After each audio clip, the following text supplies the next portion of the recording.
Bismillahirrahmanirrahim. Assalamualaikum warahmatullahi wabarakatuh.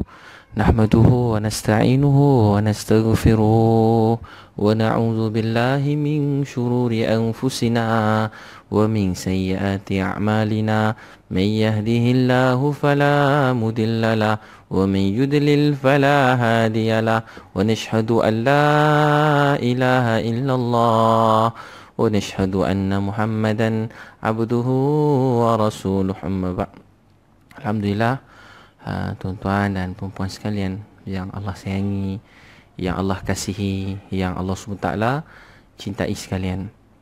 Allah Subhanahu Wa Taala dalam hidup kita ni, kita nak sebuah keluarga yang bahagia, yang tenang, yang sebuah keluarga yang buat hati kita bahagia, sejuk. Jadi pengobat. Keluarga ni obat jiwa, obat hati, obat fikiran. Dan memang Allah jadikan itulah antara tujuan berkeluarga dalam dunia ni, supaya kita rasa tenang, bahagia. Tuan-puan sekalian, malam-malam ni kita nak kongsi dengan perkongsian begini supaya Allah ampun dosa kita dan Allah SWT semakin sayang pada kita. So kita nak tenang, nak bahagia dalam rumah tangga, dalam kehidupan. Jadi pertama sekali, ramai orang jumpa, dia kata, "Ustaz, saya tak tenang, saya tak bahagia, hidup saya rasa sedih, susah, dan saya rasa saya nak bahagia." Jadi tuan-puan, bahagia ni, nak bahagia, dia bukan bergantung kepada rupa pasangan kita. Bahagia ni bukan bergantung kepada rupa pasangan. Bahagia bukan bergantung kepada orang lain. Bahagia ni dalam hati kita sendiri. Kalau hati kita ada rasa, bila kita dapat mengenal Allah sebagai Tuhan, rasa bersyukur, bahagia tu dalam hati kita. Bahagia bukan pada muka pasangan. Bahagia bukan, orang tak bahagia, dia pun kata dia kena tambah pasangan, tambah pasangan. Jadi kata dia tak bahagia, dia kata tambah pasangan, mungkin mudah-mudahan dia bahagia. Dia belum kahwin, jadi kata, "Ustaz, mudah-mudahan saya kahwin nanti saya bahagia. Saya kahwin, saya bahagia." Atau saya kurang bahagia sekarang, jadi saya kena tambah satu lagi supaya bertambah bahagia. Ataupun, "Ustaz, saya kena tukar pasangan sekarang supaya saya dapat pasangan lain supaya jadi lebih bahagia." Hakikat sebenarnya, kalau kita tak bahagia, kita kahwin dengan siapa pun kita tak bahagia juga. Kalau kita tak bahagia, kita dapat apa yang kita nak pun kita tak bahagia, ni dalam hati kita. Bila kita bersyukur pada Allah dan menjadi hamba Allah yang baik, dan menjadi hamba Allah SWT yang baik. Untuk tu, pertama sekali, banyak rumah tangga jadi hilang bahagia sebab kita kurang sujud pada Allah SWT. Kurang rasa hamba. Rasa hamba membuat hidup kita bahagia. Bila kita rasa kita hamba Allah, hidup kita jadi bahagia. Sebab tu Abu Bakar Siddiq radhiyallahu anhu, masa nak meninggal dunia, ada sahabat, antara sahabat Salman Farsi, Wito Amr al-Asa, dia jumpa Abu Bakar Siddiq, dia minta nasihat. Dia kata, "Hai Abu Bakar, beritahu saya nasihat." Abu Bakar radhiyallahu anhu beritahu, "Allah telah bukakan untuk kamu, dalam kata lain Allah telah tundukkan dunia ni bawah kaki kamu." Allah telah tundukkan dunia ni bawah kaki kamu. Maksud tu Islam dah hebat, dah berjaya. Untuk tu ambillah dunia ni sekadar yang kamu perlu. Kamu nak dunia, tak salah. Apa yang kamu nak, kamu boleh ambil. Untuk yang kamu perlu, untuk kamu agih-agihkan, kongsi dengan orang lain, tak salah. Tapi bukan untuk kebanggaan, untuk kita sombong pada orang lain, untuk rasa kita lebih baik. Tak ada apa pun, semua yang kita punya ni Allah punya. Abu Bakar Siddiq pesan, antara pesanan beliau ialah jaga solat subuh awal waktu. Jaga solat subuh awal waktu, sebab Allah janji orang jaga solat subuh, Allah jaga dia dan dia orang Allah. Kata Abu Bakar Siddiq, jangan pandang rendah kepada janji Allah, kerana Allah benci, Allah marah, Allah murka pada orang yang memandang rendah kepada janji dia. Jadi jangan pernah pandang rendah kepada janji Allah. Jangan pernah pandang rendah kepada janji Allah Subhanahu Wa Taala. Janji Allah ni ialah janji yang paling benar dalam dunia. Janji-janji yang lain belum tentu benar, belum tentu betul. Jadi kita kena berebut untuk kejar janji Allah. Untuk kejar janji Allah ni, kita kunci jam nak bangun subuh kat masjid. Kejar janji Allah. Kejar janji Allah. Subuh esok sembahyang Jumaat kat masjid. Kejar janji Allah. Sibukkan diri kita kepada Allah Subhanahu Wa Taala. Kejut anak-anak solat subuh, kejut isteri solat subuh. Kata Anas bin Malik, 6 bulan Nabi SAW kejut Fatimah untuk bangun solah awal waktu, solat subuh. Sebelum subuh dah kejut, wahai Fatimah, bangun dirikan solat, Allah SWT nak ampunkan dosa keluarga Nabi. Wahai Fatimah, bangun dirikan solat, Allah nak ampunkan dosa keluarga Nabi. Jadi pertama sekali jaga solat subuh awal waktu, berjemaah kat masjid. Jangan tangguhkan solat subuh, sebab orang yang dahulukan subuh, dia subuh dia betul, seluruh hidup di hari itu akan jadi betul. Pertolongan Allah datang kepada orang yang solat subuh. Jadi hari ni banyak kita buat kuliah maghrib kan, ramai orang. Kadang-kadang kuliah subuh tak ramai sangat. Kita nak kuliah subuh tu penuh kan, sampai ke belakang, sampai keluar sujud atas lumpuh, penuh orang sampai keluar, besar punya ramai orang nak datang solat. Zaman Nabi SAW, mereka selalu begitu. Jadi pertama sekali, betulkan solat, Allah betulkan hidup kita. Betulkan solat, Allah akan betulkan hidup. Yang kedua, kenapa jadi pertama tadi apa? Bahagia tu kat hati kita. Jangan pernah salahkan orang lain atas kita tak bahagia dalam hidup ni. Jangan salahkan orang lain atas kerana tak bahagianya kita dalam hidup kita. Kita dekat diri pada Allah, kita dekat diri kita kepada Allah SWT. Salahkan diri kita. Jangan salah, dah kahwin lama-lama, salahkan, ni salah isteri saya lah, isteri saya tak layan saya, isteri saya tak masak untuk saya, isteri saya tinggi suara dengan saya. Semua datang. Ataupun suami saya begini, suami saya begini. Kita dah kahwin bertahun-tahun bersama-sama, tiba-tiba kita kata kita tak bahagia kerana dia. Jadi Allah jadikan semua orang dalam dunia ni berhak bahagia. Macam Asiyah, dia isteri Fir'aun, tapi dia bahagia. Sebab bahagia tu dalam hati dia, sebab dia merasai dia ada Allah, dia tak pernah seorang dalam hidup ni. Dia tak pernah seorang dalam hidup. Tapi manusia suka nak salahkan orang lain. Dia kata dia kurang bahagia kerana orang lain. Tak, bahagia ni dalam hati kita. Sekarang tengah dengan ceramah tengah malam ni, bukan boleh buat apa-apa. Tak boleh nak baiki suami, tak boleh baiki isteri. Tengah malam ni tak boleh nak betulkan anak pun dah tidur agaknya. Tengah malam ni, mungkin kita yang tak kahwin, mungkin tengah malam nak cari pasangan kat mana, nak kahwin, nikah tengah-tengah malam. Tapi sekarang kita boleh rasa bahagia kalau kita duduk dengar waktu ni, kita rasa Allah sayang saya. Saya ada Allah yang dekat dengan saya, yang maha kaya, yang urus hidup saya 24 jam. Yang urus hidup saya 24 jam. Jadi kita bahagia itu dalam hati kita. Jangan tangguhkan bahagia kita. Jangan letak syarat pada bahagia kita. Jangan kaitkan bahagia kita dengan duit yang banyak. Jangan letak bahagia kita dalam rumah yang besar. Jangan letakkan bahagia kita pada kenderaan yang mewah, pada apa yang kita nak dalam dunia. Walaupun keinginan kita belum dipenuhi, tapi Allah dah penuhi bahagia dalam hati semua orang. Bila dia kenal Allah sebagai Tuhan. Daripada dulu-dulu lagi, orang-orang yang tak ada masa depan dah hidup musnah. Ada satu orang, bisnes tak jadi, kerja pun tak jadi, buat apa pun tak boleh, minang anak orang tak ada orang nak. Kalau kita tengok dia, kita kata orang ni mesti gagal dan tak bahagia. Tapi apa jadi? Nabi SAW beritahu mereka, nak tak aku beritahu kamu satu perkataan, satu kalimah yang dengan kalimah ni kamu bahagia. Dengan kalimah ni kamu akan tenang. Dengan kalimah ni kamu akan selamat. Dengan kalimah ni kamu mulia. Dengan kalimah ni kamu akan disayangi oleh Allah. Jadi apa kalimah tu? Nabi kata pada mereka, kalimah tu ialah la ilaha illallah Muhammadur Rasulullah. La ilaha illallah, kalimah tu. Nabi jumpa Abu Jahal, Abu Lahab, orang besar-besar, duit banyak, rumah sangat besar. Dalam kata masa tu unta yang mahal mereka punya. Unta waktu tu kira macam Mercedes lah kan. Agaknya macam kereta-kereta mewah sekarang, macam itulah unta waktu tu. Semua mereka miliki dalam dunia.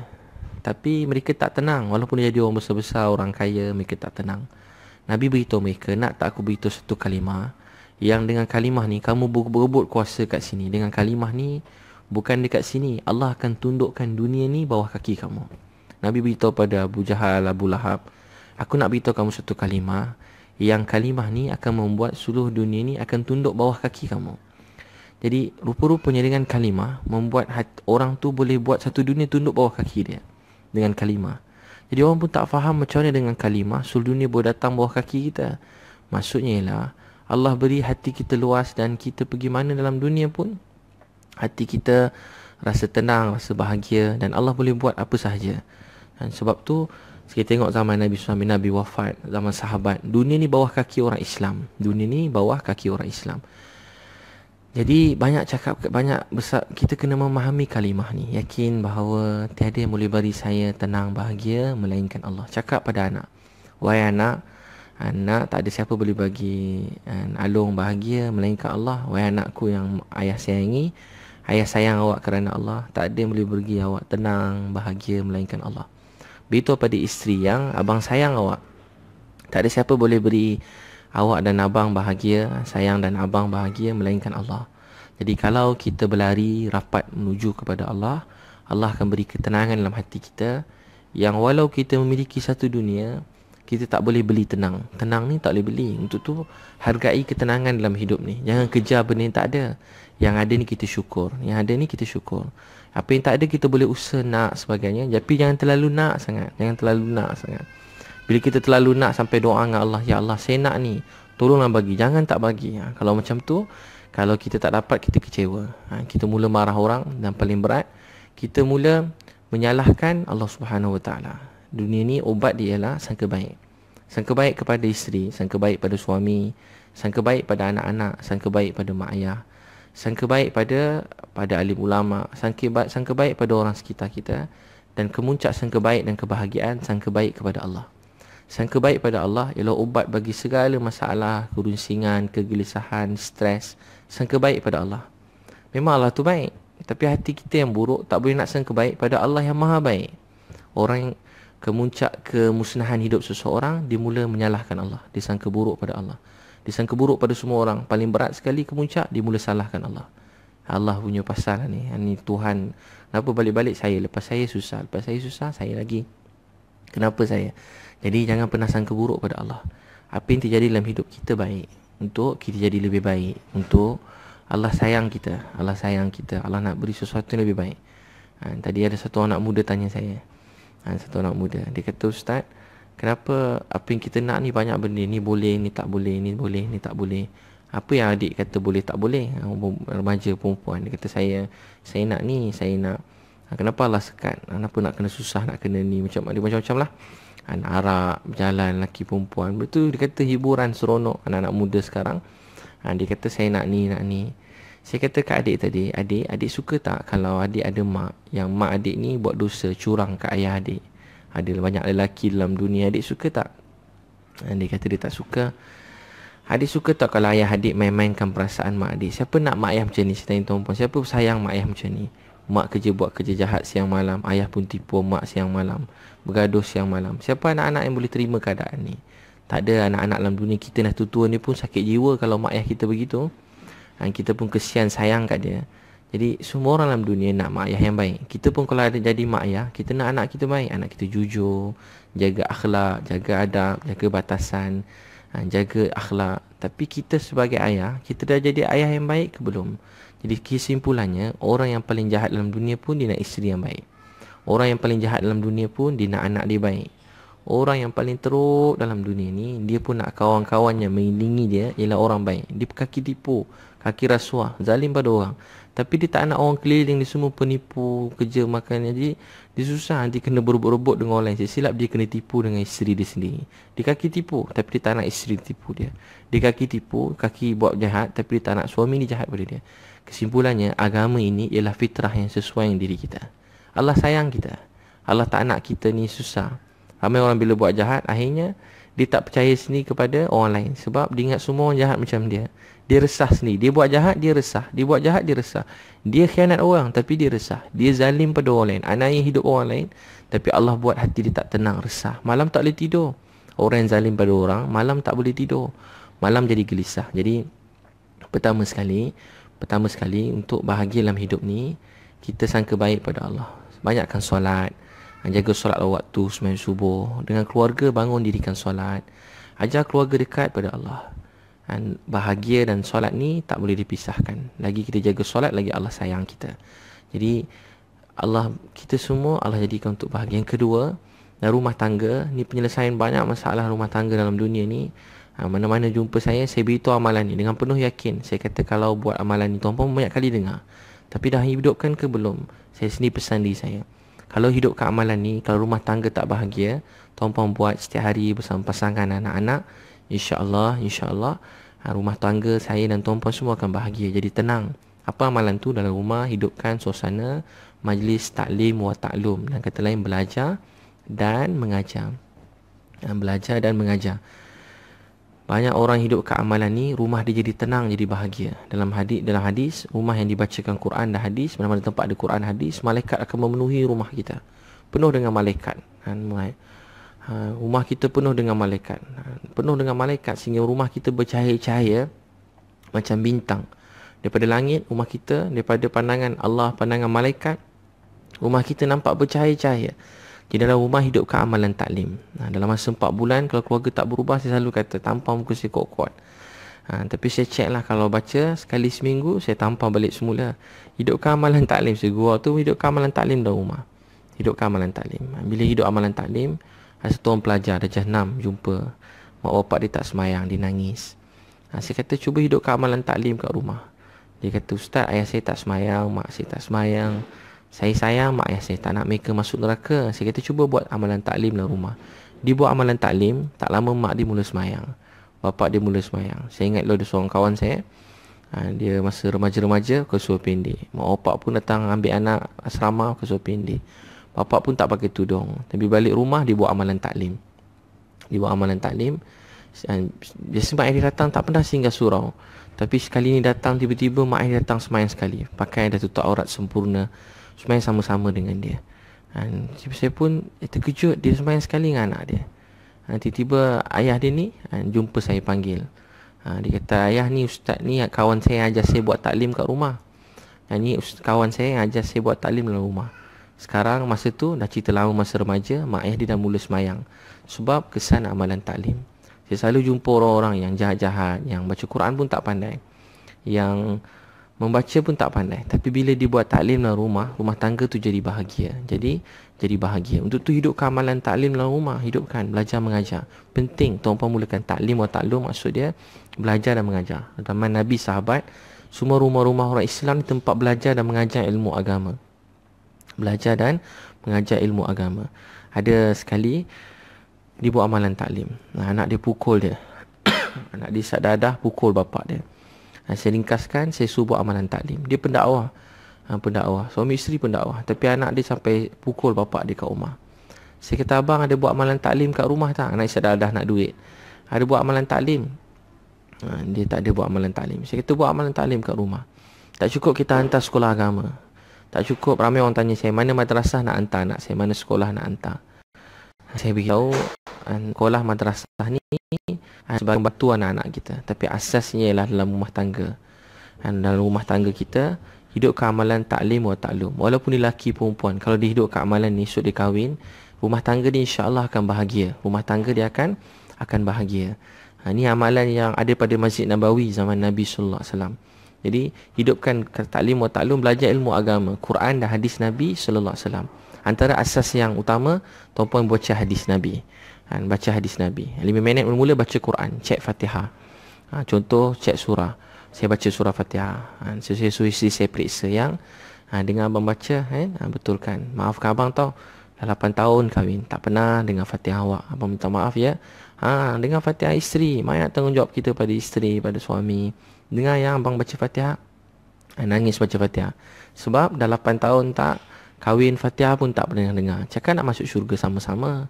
Kata cinta sampai syurga. Cinta dunia ni sampai mana sangat.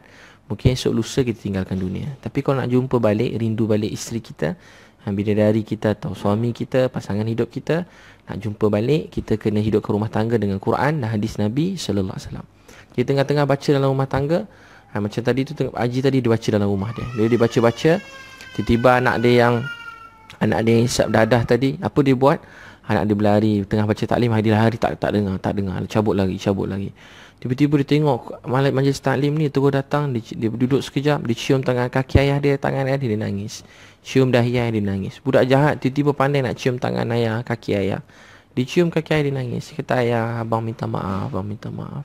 Abang pukul ayah, ya Allah. Dia cium. Sebab bila rumah tangga ada Quran hadis, rumah tu akan penuh dengan para malaikat. Tuan-puan nampak simple kan amalan taklim? Saya dulu selalu kadang-kadang kita kat stesen kereta api, dekat lapangan kapal terbang buat taklim. Kadang biasa selalu tengah buat taklim orang datang. Kita cuma duduk baca je. Kita orang awam-awam biasa ni kita baca. Cari kitab-kitab yang mudah, baca kat rumah. Ni contoh kitab saya baca kat rumah saya. Contoh kitab saya selalu sebut kan, ni saya tak pernah tunjuk. Ni antara kitab yang mudah lah. Kitab Muntakhab Hadis. Muntakhab Hadis. Muntakhab Hadis. Dalam ni ada 7 bahagian. Ada 7 bahagian. Jadi tak beli pelekat tanda tu, tandakan setiap bahagian. Tanda dekat setiap bahagian. Muntakhab Hadis. Tanda setiap bahagian. Tanda setiap bahagian. Hadis tu kita ulang 3 kali. Contoh dekat ruang tamu kita, duduk kat bawah sama-sama, kumpul keluarga. Letak waktu. Contoh 9.30 malam. Cek Fatihah isteri, Fatihah. Dengar abang baca yang kalau salah betulkan ya. Kalau banyak sangat salah, jangan betulkan sekali semua. Nanti abang mengamuk nanti. Banyak sangat salah kan, abang mengamuk pula, nanti kena tegur. Tu dengar isteri baca. Yang dengar baca isteri baca. Kalau isteri baca banyak salah, ada bunyi macam ada bunyi Jawa dah semua sekali kan. Jangan marah dia, jangan kata astagfirullah yang batal, tak sah semayang awak 70 tahun. 30 tahun, alamak ya Allah, tu macam ni baca. Jangan marah. Kita kahwin dengan dia tak pernah dengar Fatihah dia. Jadi kita nangis. Kalau dengar isteri kita minta betulkan sikit-sikit. Macam mana saya baca, okey tak bang? Masya Allah, Alhamdulillah, perfect, sempurna. Sikit-sikit je salah. Lain kali betulkan sikit-sikit. Jadi tuan-puan mulakan. Saya pun baru ambil tadi kitab ni. Saja selalu minta dah bertahun-tahun saya cerita saya tak pernah jual. Tapi baru ni saya ambil juga. Kitab ni ada dekat ni. Tuan boleh kalau teringin boleh WhatsApp 013 2984 984 013 2984 984. Nanti dia post lah. Adalah postage dia sebab tebal ni. 03 2984 03 2984 984. Saya teruskan tuan-puan, amalan taklim ni dia buat tadi, tiba-tiba anak dia peluk cium kaki ayah dia. Selalu jadi macam tu. Saya dulu masa kat rumah, dulu-dulu yang saya cerita, Masya Allah, keluarga seorang-seorang dapat hidayat, berubah. Antara amalan ni adalah amalan taklim. Tenang duk taklim ni. Kalau daripada nak marah, tak jadi marah. Saya pernah sekali nak marah balik rumah. Dia tengok isteri tengah buat taklim. Tengok dia baca dengan anak-anak. Dah terlambat dah ni. Tengah marah, muka pun gitu. Tekan je belakang ni marah. Serius muka, senyum pun tak nak. Tiba-tiba tengah-tengah baca kita tersenyum. Sebab apa tersenyum? Kita marah tadi kerana rahmat Allah kurang bagi kita. Bila rahmat kurang, kita salahkan isteri, salahkan anak. Kita mula salahkan orang lain. Lepas tu, bila kita dengar Quran, hadis Nabi, hati kita jadi lembut. Baru kita kata, ya Allah, kenapalah saya marah isteri anak saya? Kan saya yang ketua keluarga, saya yang salah, saya yang kurang beri masa, saya kurang bimbing. Ya Allah, maafkanlah saya, tolonglah saya. Saya tak pandai nak bimbing keluarga, tolong saya Allah. Tolong saya Allah. Saya nak bimbing keluarga, tolong saya Allah. Baca Quran tadi dah, kemudian buka hadis tu baca. Kalau boleh setengah jam paling kurang. Tapi kalau tak mampu, 5 minit baca Quran, 5 minit baca hadis. Tu permulaan untuk rumah. Yang belum mula, jangan mula setengah jam terus.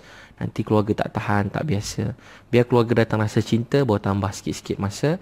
Tapi asas dia 5 minit baca Quran, dia tak semestinya 5 minit. Saya sebut ni mudah, kadang orang kata Ustaz, mana pula dapat 5 minit tu, nas mana pula? Bukan nas, saya kongsi cuma petua je. Nak mudah tuan-puan, 5 minit baca Quran, 5 minit baca hadis Nabi SAW. Yang sunnahnya Quran dan hadis dia baca dalam rumah ni sunnah. Ini dibuat oleh Nabi SAW, para sahabat. Semua rumah-rumah sahabat dulu tak ada universiti madrasah, tapi daripada rumah lahirnya ulama, lahirnya orang yang bertakwa, daripada rumah tangga. Amalan taklim ni sangat besar kesan dia.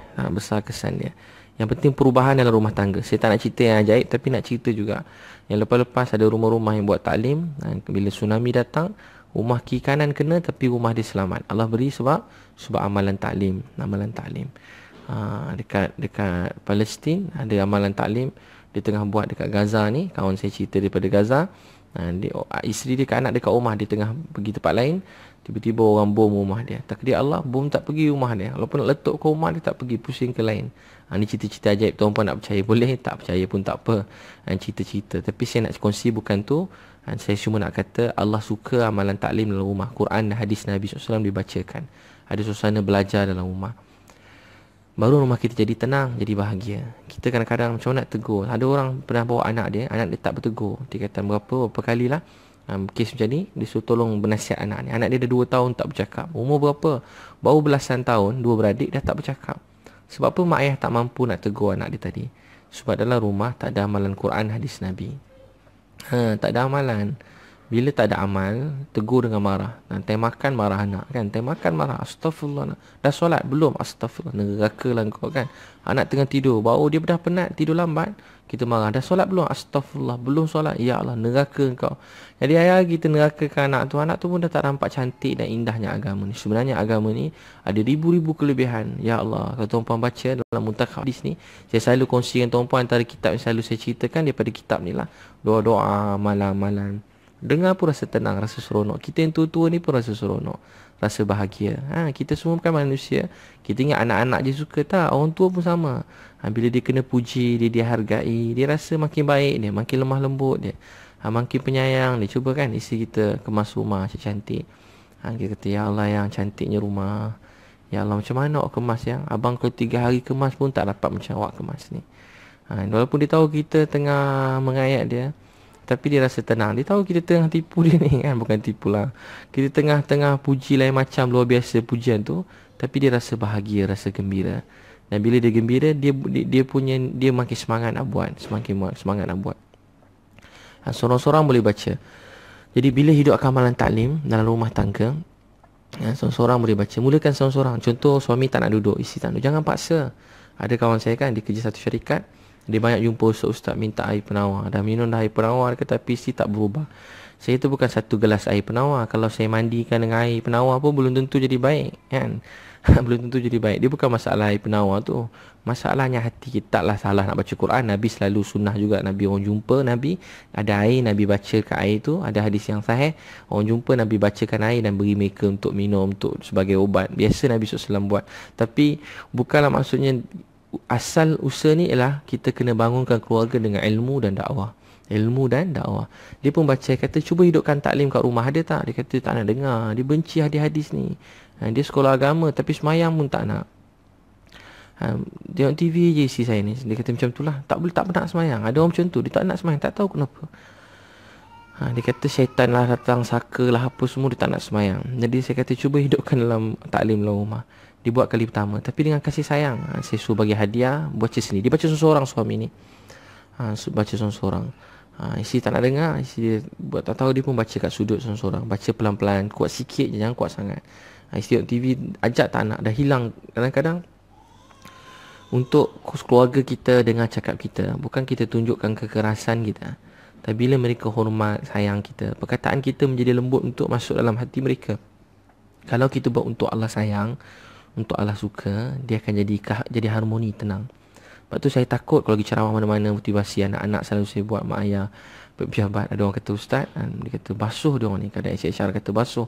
Guru-guru ni kata ustaz basuh anak-anak ni, bagi betul-betulnya taubat semua sekali. Jadi saya dengar, saya takut. Saya terpaksa betulkan. Kadang-kadang jarang betul ke orang macam, tapi saya selalu tepatkan. Walaupun saya tahu niat dia bukan begitu, tapi dalam gurau pun saya tak sanggup cakap. Saya takut dia masuklah hati saya. Bila kita rasa nak basuh orang, nak betul ke orang, tu makna kita rasa diri kita lebih baik daripada dia. Kita cakap dakwah bukan kerana kita nak betul ke orang semata-mata. Kita buat dakwah untuk Allah sayang kita. Kita beri nasihat yang baik kerana Allah tengah tengok saya. Allah sayang saya. Ya Allah, anak-anak ni baik-baik. Masukkan rasa sayang ni dalam hati mereka. Ya Allah, saya tak lama mungkin saya mati. Anak-anak ni muda-muda lagi. Ya Allah, panjangkan umur anak-anak ni supaya mereka boleh sambung dakwah ni seluruh dunia. Mudah-mudahan kalau saya sempat, ya Allah, sebelum mati, saya nak tengok Amerika datang pada Islam, Brazil satu negara keluar muka surat depan, seluruh Brazil memeluk Islam. Tak mustahil. Sekarang pun kalau tuan-puan kita, kawan-kawan saya berbalik banyak negara, pergi Colombia, setiap jam masuk Islam.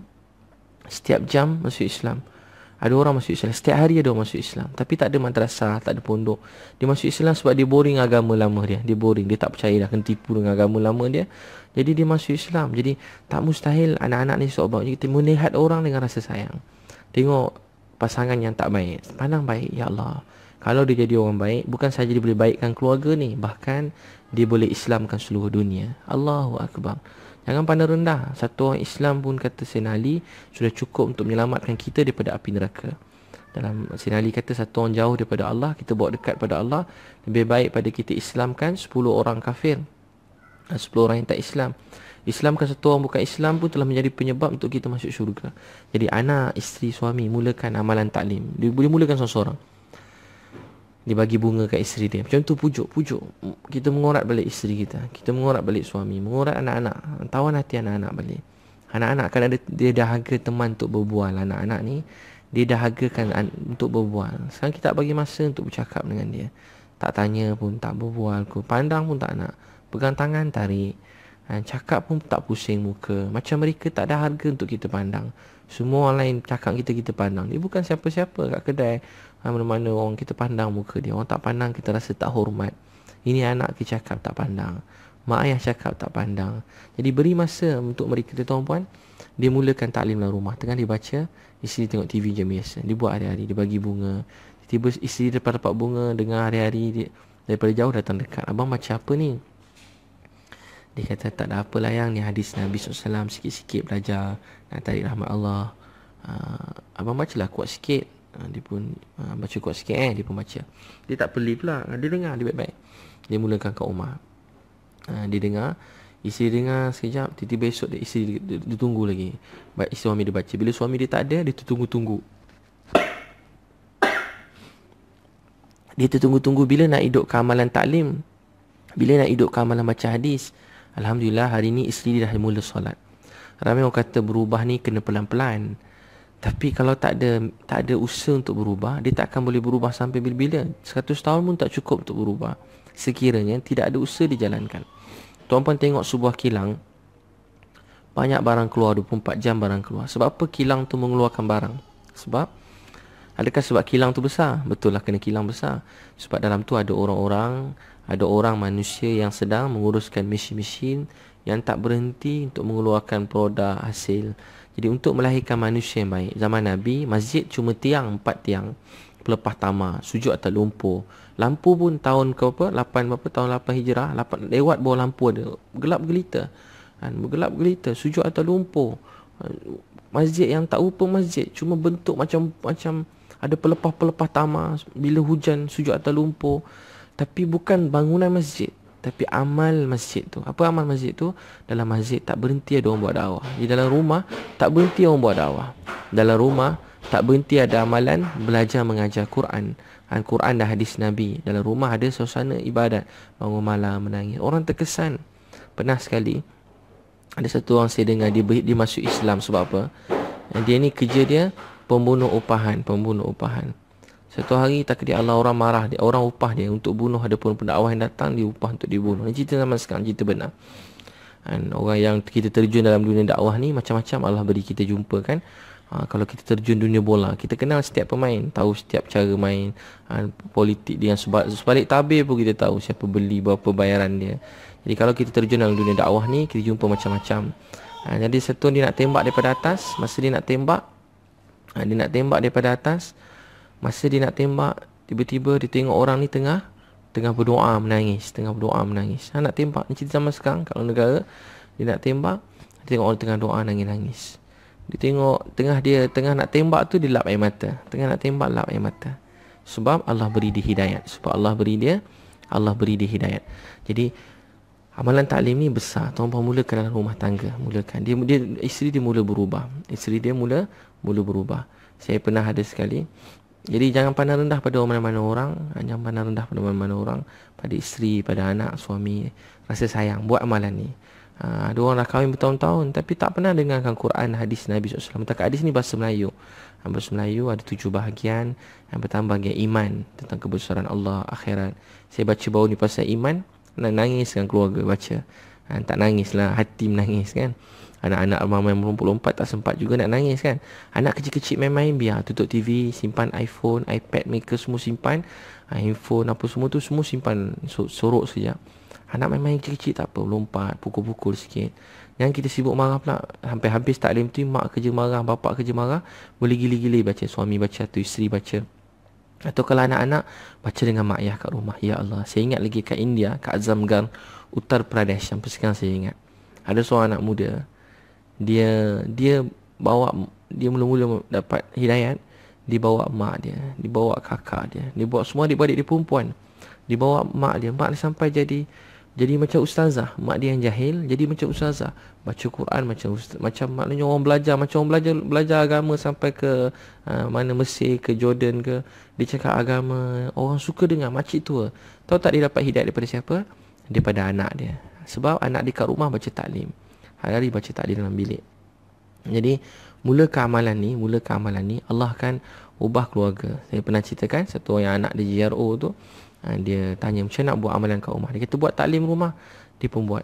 Dia kata mana anak saya ada masa nak dengar. Tak apa, anak tak dengar, tak apa. Kita baca hadis bukan untuk anak. Quran hadis tu nombor satu untuk hati saya sendiri. Hati saya sendiri. 3 hari tak dengar Quran hadis, hati kita jadi gelap. Jadi gelap, jadi sempit. Jadi dia mula dia tahu anak dia ada masa make up je. Dia pergi kat tepi make up, anak dia tengah make up, dia baca hadis. Dengan anak dia tak pandang langsung, tak peduli dia. Dia baca hari-hari, esok dia baca lagi esok. Anak dia tak pandang, dia sakit hati dia malas baca. Masuk bilik nangis, doa, ya Allah. Anak saya tak mau dengar. Dia baru berubah dah tua-tua, bapak dia ni. Jadi anak dia datang kat bilik, ayah tak baca hadis, tak baca pun hadis tu hari ni. Engkau pergi juga buat kerja tu. Anak dia kata, ayah tahu tak, ni hari saya terakhir. Saya dah nak berhenti dah. Hari ni saya nangis bila dengar hadis tu, saya tak layan. Pergi hati saya tenang, saya rasa seronok. Bila dengar hadis Nabi SAW, Quran, perkataan Nabi ni, hati jadi tenang. Perkataan Nabi ni tak canggih-canggih. Kalau tuan baca hadis Nabi, biasa-biasa je. Siapa jaga solat, Allah beri 5 perkara. Berkat rezeki, jauh sisaan kubur, beri buku amal tangan kanan, lintas titian sirat semata kilat, masuk syurga tanpa hisap. Hadis Nabi mudah, perkataan Nabi mudah, tapi perkataan yang paling banyak diulang dalam dunia ni perkataan Nabi. Allahu Akbar. Bukan seorang, bukan kita yang ni, 2 orang, 3, kita ni tengah hafal 1.7k yang tengok ni, bukan kita yang dengar perkataan Nabi. Ada puluh ribu orang yang sekarang ni seluruh dunia, puluh ribu orang yang hari ni, bukan semalam, bukan esok, hari ni je ada lebih puluh ribu orang yang sedang menghafal perkataan Nabi sallallahu alaihi wasallam. Bukan satu orang, ada puluh ratus ribu orang sedang menghafal perkataan Nabi sallallahu alaihi wasallam. Ada puluh ribu orang sedang menghafal perkataan Nabi. Cuba cari mana-mana pemimpin yang begitu hebat, mana-mana orang. Sebutlah nama siapa pemimpin yang orang-orang puja yang dah meninggal dunia. Siapa yang perkataan mereka sedang diulang sebanyak perkataan Rasulullah sallallahu alaihi wasallam.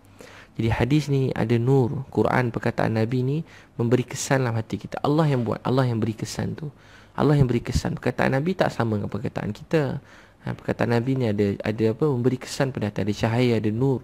Bila nur tu turun, masuk. Sebab tu masuklah hati, dia akan bergerak pada seluruh anggota, memudahkan anggota nak buat kebaikan.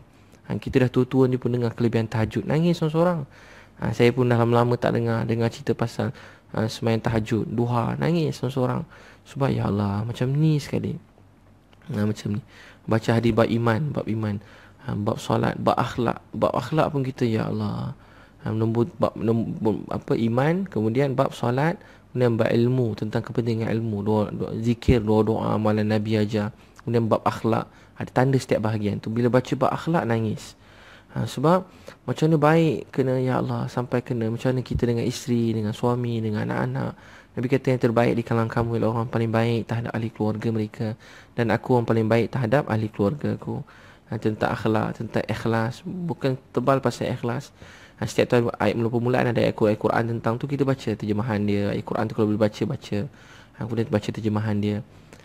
Kalau tak boleh, baca rumi dia je, ada rumi dia. Kemudian ada bab dakwah, kepentingan dakwah. Ramai orang tak anggap dah dakwah ni kerja dia, tak anggap dakwah ni tugas nombor 1, tanggungjawab kita, tujuan Allah hantar kita dalam dunia. Dan bab meninggalkan percakapan yang sia-sia. Baca hadis-hadis ni semua membuat anak-anak kita menjadi orang yang dekat pada Allah. Dia jadi perbaiki diri kita. Jadi tuan-puan, mulakan amalan taklim kat rumah. Betul ni asas dia. Pertama, baca Quran 2-3 minit. Kemudian baca hadis Nabi SAW. Kemudian cerita sifat-sifat sahabat.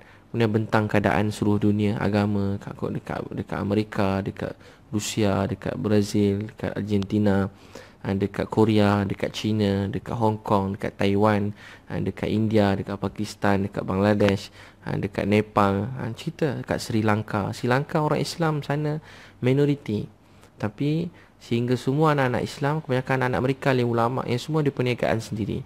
Bila azan lebih kurang hampir 100% lelaki Islam semua persembahyang Jumaat kat masjid.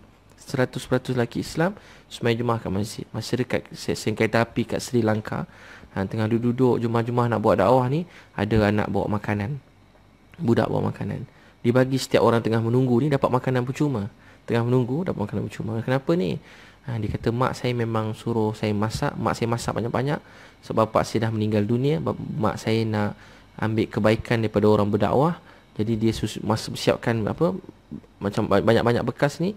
Mana-mana orang yang banyak, orang tengah berdakwah, yang nak pergi dakwah, mana-mana orang yang sedang berdakwah, siapkan makan untuk yang tengah tunggu dekat stesen kereta api.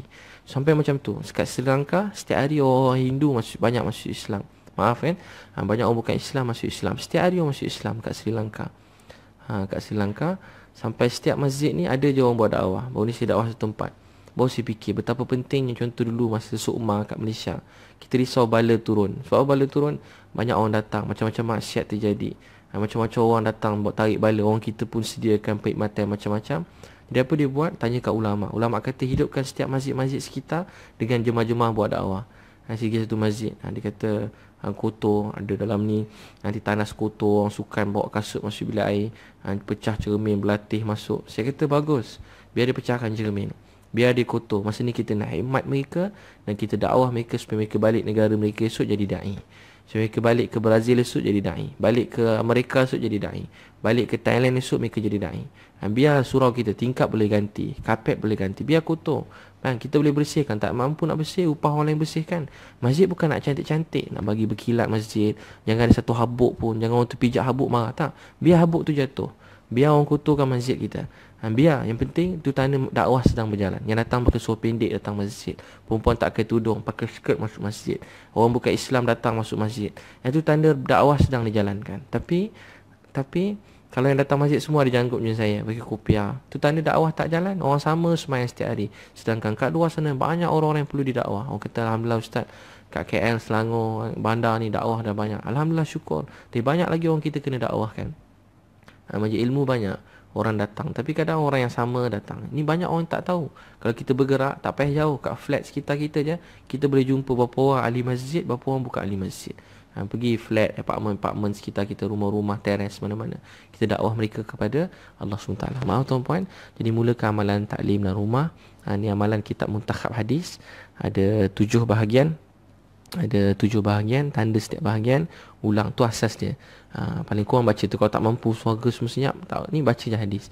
Gila-gila, last sekali doa sikit. Ya Allah, saya sayang isteri saya, sayangilah beliau, berilah syurga firdaus, saya sayang anak saya. Sebut nama seseorang.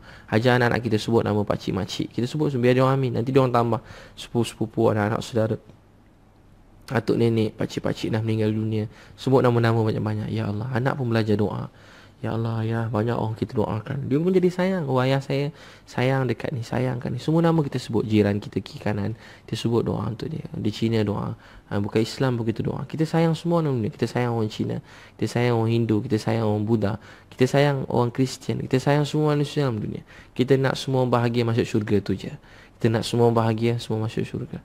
Kita sayang semua orang, jangan benci orang lain. Jadi tuan-tuan mulakan insya-Allah ya. Tuan-tuan mulakan dalam keluarga, sian anak-anak kita. Kenal semua orang dalam dunia, tapi tak kenal Allah, tak dengar perkataan Nabi SAW. Kenal semua orang dalam dunia, tapi tak kenal Nabi, kan? Kenal macam-macam orang dalam dunia, tapi tak kenal Allah, tak kenal Nabi. Anak kita dengar macam-macam cakap, tapi tak dengar kata Nabi SAW bersabda. Allahu Akbar. Siapa tuan-puan nak mulakan, angkat tangan. Nak mulakan dalam rumah tangga, perkataan Nabi SAW. Angkat tangan kat rumah ya. Jadi mulakan kat rumah. Sayangilah isteri kita, sayangi suami kita. Ada orang jumpa saya tengah jalan, dia nak bercerai dah. Saya kata, abang dah bawa isteri belajar agama ke? Dah buat taklim kat rumah? Mana ustaz, dia pun tak mau dengar. Saya kata dia nak bercerai. Saya kata, abang berdosa tau, cerai tu urusan abang lah, saya pun tak nak tahu. Saya tak tahu abang yang tanggung rumah tangga abang. Tapi kalau abang tak bimbing dia dengan Islam, Allah akan tanya ke akhirat. Jadi kalau abang nak bercerai pun, hidupkan amalan taklim kat rumah. Dia buat amalan taklim, tak jadi bercerai. Taklim ni tarik rahmat Allah. Tapi mulakan setiap hari, buat untuk Allah sayang. InsyaAllah Allah akan mudahkan. Ni amalan taklim Muntakab hadis antara kitab yang paling mudah. Apa-apa kitab pun boleh, tapi bukan hukum hakam yang berat-berat, yang susah-susah. Ya, kita bukan semua ulama kan. Nak ilmu hukum hakam kita belajar ulama. Apa-apa persoalan datang tanya ulama. Tapi ni tentang nilai kepentingan, tentang fadilat-fadilat, tentang sedikit azab, ancaman, kepentingan setiap amalan. Dia bukan hukum hakam. Dia tak ajar macam mana tajwid, dia tak ajar macam mana apa solat. Dia bagi kelebihan solat, kelebihan solat duha, kelebihan witir. Bila kita baca, dah lama saya tinggal witir. Jadi kitab Muntakhab Hadis ni, kalau tuan-puan nak dapatkan, saya ada pejabat saya, ada staff saya akan uruskan. 013, saya ambil daripada orang lain ni, tapi saya bagi harga tuan-puan seharga tu lah. Ada nanti tuan-puan tengok, mereka akan postkan. 013 2984 984. Tak banyak kitab tu. Ada dalam saya ambil tadi 100 je. Yalah, nak ambil banyak-banyak. Ada 100 013 2984 984. Atau WhatsApp lah kat nombor tu, cakap nak buku taklim. Senang, kita nak beli taklim. 013 2984 984. Jadi tuan-puan sekalian, mudah-mudahan Allah SWT terima. Dan program keluarga sunnah dah dekat dah ni, 4 Mac. Tuan-puan datang bawa keluarga. Kat sana saya kongsikan macam mana hidup amalan taklim secara praktikalnya. Mudah-mudahan secara praktikalnya boleh datang program tu, bawa keluarga, mak ayah, anak-anak, supaya dapat recharge. Tujuan kita berkeluarga supaya kita berkasih sayang, hidupkan agama, bawa agama dengan kasih sayang. Ni tak pernah berkasih sayang. Taklim pun tak pernah buat dalam rumah tangga. Tiba-tiba marah. Puas dah saya berdakwah. Puas dah saya nasihat. Tu bukan nasihat, tu marah. Nasihat dengan marah ni beza. Marah, anak tak semayang, astagfirullah, semayang nak, semayang, penat, kita jadi marah. Sebab hati, bila kita buat amalan taklim, malaikat penuh. Keluarga kita akan dapat sifat sami'na wa ata'na, dengar dan taat. Dengar dan taat. Tapi kalau kat rumah penuh dengan majlis lalai, dosa, maksiat, TV, televisyen, ya, rumah tangga kita akan, keluarga dapat sifat sami'na wa asaina. Sami'na wa asaina, dengar dan ingkar. Tu sifat syaitan. Lalas dengar pun tak mau dah. Dengar pun tak nak. Lalas buat hukum sendiri. Lalas lawan perintah Allah. Zaman Nabi tak kata arak haram. Esok semua orang dengar arak haram. Anas bin Malik tengah tuang arak. Dulu arak jadi biasa. Menggeletar tangan, terlepas bekas arak. Ada sahabat dah masuk kat bibir, terlepas gelas. Ada yang termasuk mulut, jolok tekak keluarkan arak. Ada toki arak, sahabat toki arak, pembekal arak. Pergi pecahkan kat kilang dia pecahkan semua arak. Dia tak tanya Nabi apa-apa dah, sebab hati mereka lembut. Turun perintah tutup aurat. Esok pagi semua wanita tutup aurat. Makcik seorang tak pakai tudung dengan sempurna. Dia terus meniarap, rapat ke dinding. Wahai anak, tolong ambil kain kat rumah makcik. Ambil, kenapa makcik tak ambil sendiri? Dia kata makcik takut berjalan atas muka bumi dalam keadaan Allah marah pada makcik. Itu iman. Sebab mereka ada kebesaran Allah. Hari-hari dengan perkataan Nabi. Kita tak. Kita dalam rumah tangga banyak suruh, banyak marah. Suruh dan marah, dua je. Suruh, marah. Suruh, marah. Nabi tak pernah suruh-suruh. Nabi tak pernah marah-marah. Nabi orang yang tenang, walaupun dia orang sempurna. Dia menerima ketidaksempurnaan orang lain. Dia paling baik. Dia menerima kesalahan orang lain. Dia paling baik. Berjuang siang malam. Kalau kita kecewa tak, berjuang siang malam. Tapi dia memaafkan orang. Dia bangunkan orang. Orang jumpa Nabi berzina. Nabi orang paling pemaaf, paling baik. Dia kata, ya Rasulullah, saya berzina. Kalau kita macam mana? Kecewa. Penat aku berdakwah siang malam. Ya Allah, Nabi pula orang suci, tak pernah buat dosa, tak pernah buat salah macam orang lain buat. Tak terfikir boleh buat salah. Kita ada juga pernah buat salah. Ni tak pernah buat salah. Kita buat salah, orang lain buat salah, kita buat terkejut. Sebenarnya kita pun banyak buat dosa juga. Nabi tak pernah buat dosa. Tapi Nabi kata, tak, kamu tak buat, kamu tak buat. Nabi pusing sebelah sini. Ya Rasulullah, saya berzina. Tak, kamu tak buat. Datang, ya Rasulullah, saya berzina 4 kali. Tak, kamu tak buat. Pusing sebelah sini. 4 kali dia jumpa cakap kat Nabi. Dia kata, tak, kamu tak buat, kamu tak buat. Nabi SAW begitu sekali penyayang, baik, menyayangi orang lain, menghargai orang lain. Sayyidina Umar pun sama. Tengah malam panas sekali, dia termasuk kat rumah orang. Orang tu buat apa? Ada orang tua tengah minum arak, ada perempuan keliling, lalai. Umar kata, aku tak pernah tengok benda lebih buruk daripada orang tua tak sedar diri. Bukan begitulah. Orang tu kata, kamu lagi teruk, pecah rumah saya, tak beri salam, masuk rumah saya, dan pecah, mencari-cari aib. Orang tua tu pun boleh tahan juga. Dia buat salah, dia baca Quran pula, mencari aib orang lain, begini. Umar terus pergi dan menangis. Dia tak pedulikan. Ada sahabat yang sebelah dia tanya apa yang terjadi. Dia pun tak beritahu pada orang tu. Ditutup aib orang tua tadi. Sebab aib tu dalam rumah, dia pun tak cari aib tu. Dia terus keluar dan dia pergi. Dia pergi, dan satu masa tengah majlis ilmu, orang tua dia datang dan nangis dalam majlis. Tapi dia nampak Sayyidina Umar tengah cakap, dia tengah datang. Umar panggil dia. Dia pun dah takut, habislah bongkar rahsia aku. Dia dah takut, Umar kan garang. Sekali Umar bisik pada dia, Umar kata, wahai pakcik, sesungguhnya jangan takut, aib pakcik dulu saya tak cerita pada sesiapa pun. Aib pakcik dulu saya tak cerita kepada sesiapa pun. Jadi tuan-puan sekalian, untuk tu saya nak ajar, maksudnya kita belajar menyayangi. Yang penting ialah jangan risau tentang yang lain, tapi risau amalan dan rumah tangga kita.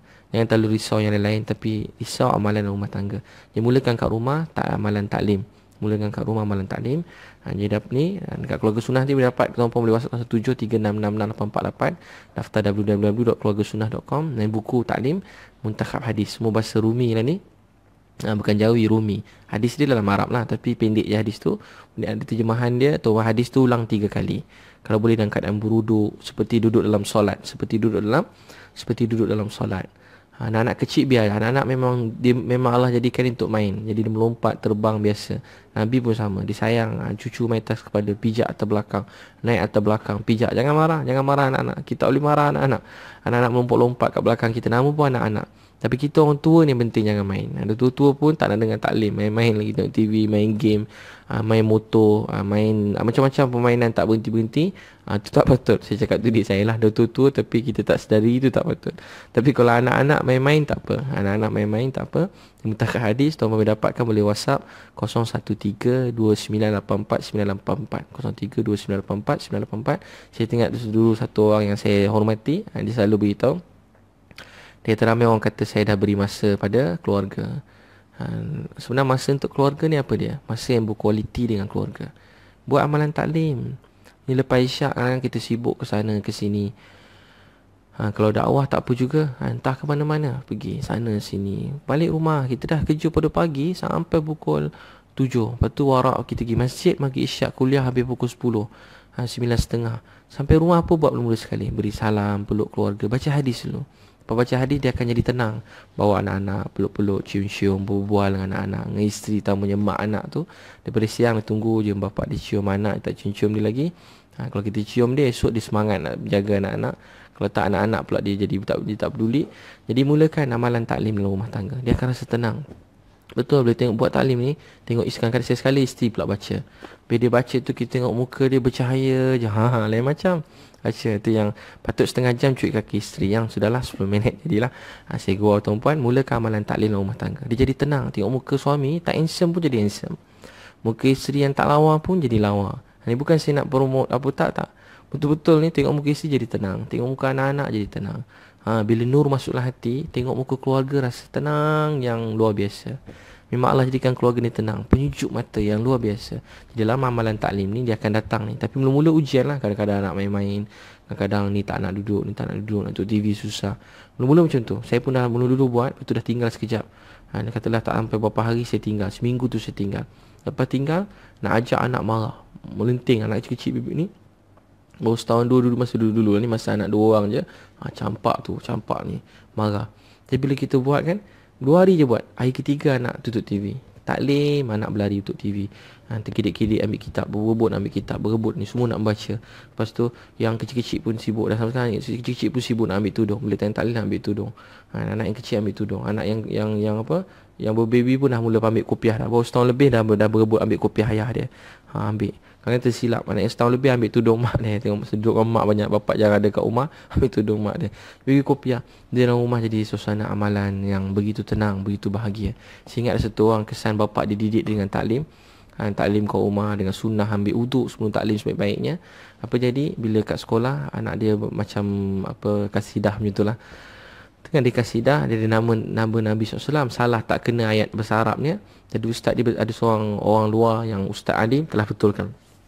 Tegur ustaz yang mengajar dia, salah ni. Ustaz tu panggil dia, apa benda kau ni hari berlatih pun salah.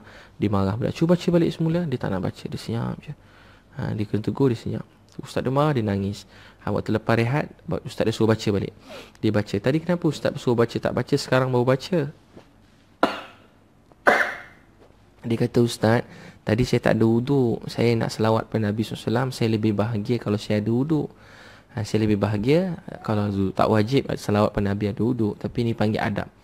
Adab ni datang bila ada rasa cinta. Adab ni datang bila ada cinta. Kalau tak ada cinta, kita tak akan ada adab. Orang yang duduk majlis ilmu, tuan-tuan tengok dia duduk sungguh-sungguh. Bukan kerana guru dia tengok dia, tapi dia kerana Allah tengah sedang tengok dia. Kalau mati tengah majlis ilmu pun, dia dalam keadaan penuh adab, dengan penuh kesungguhan. Di majlis taklim ni, bila dengar sallallahu alaihi wasallam, kita pun sebut sallallahu alaihi wasallam. Nama sahabat lelaki radhiyallahu anhu, radhiyallahu anha, radhiyallahu anha. Hidupkan amalan majlis ilmu dalam rumah tangga. Ni asas dia. Jadi keluarga akan jadi mudah. Senang suami nak tegur isteri, isteri nak tegur suami. Bukan tegur nak ingat memperingati. Tegur ni bunyi macam tegur kan. Bila tegur dia akan ada yang tegur tersinggung sebab kena tegur. Bukan tegur. Dia jadi amalan. Cakap pasal Allah, akhirat jadi biasa. Nanti sidang kita pun bang Allah baik kat kita kan. Memang yang 24 jam Allah jaga. Tu suami isteri ni biasa buat dakwah. Cakap kat anak-anak, sedap tak susu? Sedap ayah? Siapa bagi? Allah. Baik tak Allah? Baik Allah. Terima kasih Allah. Dan rumah keluarga dah biasa dah. Siapa buat ni? Ayah nak mainan? Minta dengan siapa? Sorry ayah. Ya Allah, abang nak mainan ni. Ya Allah, bagilah mainan. Jadi dah biasa cakap pasal Allah. Orang cakap hantu kat belakang, dia kata, cikgu, hantu tak ada kuasa. Allah saya kata, kau nampak hantu kena kejar. Gigit dia cakap kat hantu tu.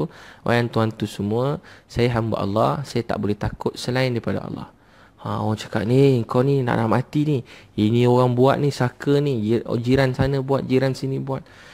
Ustaz, bukan hantu saka bagi mati. Allah yang bagi. Kalau dia kenaki saya mati, satu dunia tak boleh hidupkan saya. Tak boleh tapi kalau Allah nak saya mati, satu dunia tak boleh jaga saya. Tapi kalau Allah jaga saya, satu dunia tak boleh binasakan saya.